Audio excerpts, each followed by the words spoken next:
في خطوة جديدة استعداداً لكأس العالم للأندية، مدرب ريال مدريد تشابي ألونسو يعزز طاقمه الفني بثلاثة أسماء قوية.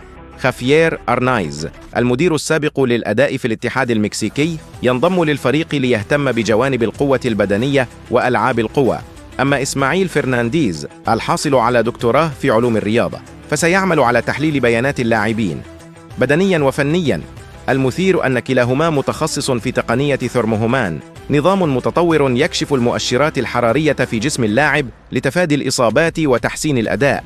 والاسم الثالث لا يزال سرياً، وسنكتشف دوره خلال الفترة التحضيرية.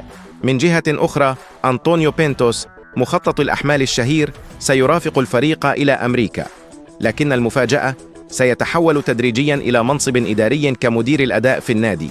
ألونسو يعيد بناء ريال مدريد على أسس علمية دقيقة، فهل ستؤتي هذه الخطوات ثمارها في المونديال القادم؟